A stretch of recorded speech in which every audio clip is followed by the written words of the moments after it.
Lack of inconsistency का क्या मतलब होता है, ये आज की इस वीडियो में सीख लेते हैं। इस तरीके के दो फ्रेज बनते हैं, एक होता है लैक ऑफ कंसिस्टेंसी और एक होता है लैक ऑफ इनकंसिस्टेंसी।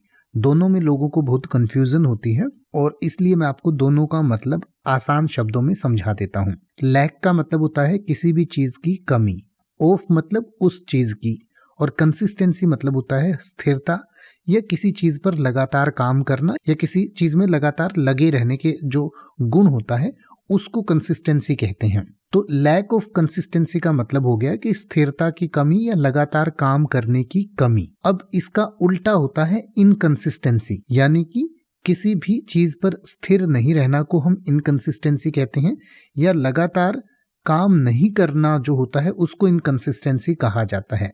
तो लैक ऑफ इनकंसिस्टेंसी का मतलब हुआ कि अस्थिरता या लगातार काम नहीं करने की जो कमी होती है तो उसको लैक ऑफ इनकंसिस्टेंसी कहा जाता है। यानी कि इसको थोड़ा ध्यान से देखेंगे तो लैक ऑफ कंसिस्टेंसी जो है वो खराब चीज हो गई और लैक ऑफ इनकंसिस्टेंसी जो है वो अच्छी चीज हो गई, क्योंकि काम नहीं करने की कमी है। लैक जो है वो इनकंसिस्टेंसी का है, मतलब कि अगला जो काम कर रहा है वो कंसिस्टेंसी के साथ कर रहा है।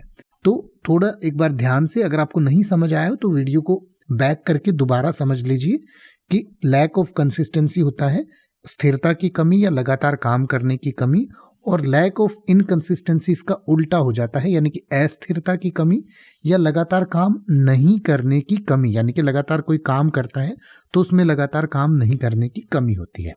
अब आप ऐसे ही किसी भी वर्ड का मतलब हिंदी और इंग्लिश में YouTube पर सर्च कर सकते हैं, आपको मेरी वीडियो मिल जाएगी जिसमें आप बिना किसी फालतू बकवास के सीधा उस वर्ड का मतलब समझ पाएंगे। तो ऐसी ही वीडियोस को देखते रहने के लिए चैनल को सब्सक्राइब करें और बेल आइकन को प्रेस करें।